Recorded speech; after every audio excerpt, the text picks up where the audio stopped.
Hello and welcome to VNN. I'm V, and here are today's headlines. General David Petraeus this week issued a statement to the U.S. Congress stating that the troop surge of January 2007 has actually been rather effective in Iraq.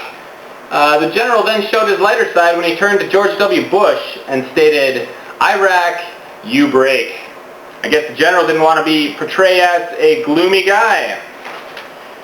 The Republican Senator Larry Craig from Idaho, who was allegedly caught trying to solicit man sex in an airport restroom in the International Minneapolis-St. Paul Airport, has decided to rescind his guilty plea. He states, "I pleaded guilty, but was pressured to do so. You can't imagine how hard it was for me, and how much stroking of my ego my wife had to perform so that I could keep coming to work." Well, the race to the White House is well underway, and with us tonight via satellite are two distinguished guests.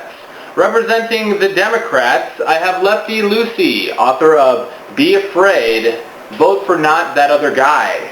Lefty, thank you for coming on the show. Thank you. Thank you for having me. All right. And with us representing the Republicans is Righty Tighty, author of Liberals, The Liberal Media, Hollywood Liberals, and the liberals in Washington who want to snatch our children in the night with their secular agenda. Righty, thank you for coming on the show. It's a real honor to be here. Righty, let's start with you. Who's going to win the 2008 election? Well, I think it's obvious that the Republicans are strong on all the key issues. The war on terror, immigration, the gay marriage agenda. Interject something? Thank you.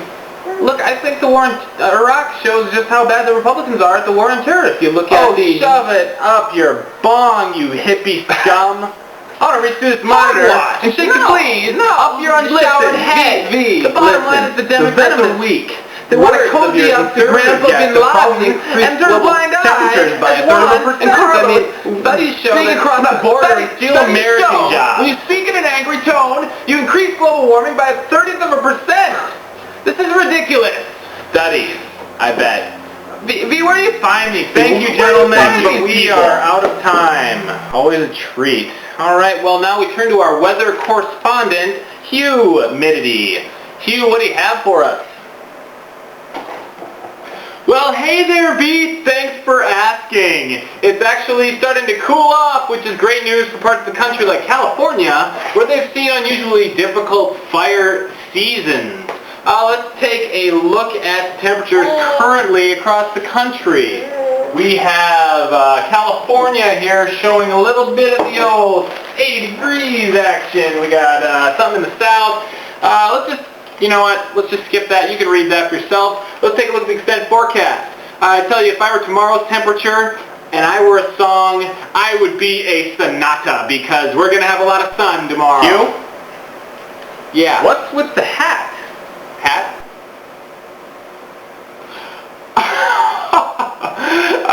Oh, you got me. You got me, pal. Back to you. Such a funny guy. That's good stuff. Well, that's our show for the day. We'd like to thank our corporate sponsor, Toyota. The new Tundra can drag a school full of children up an entire hill. Not that you'd ever have to do so, but at least you know you can.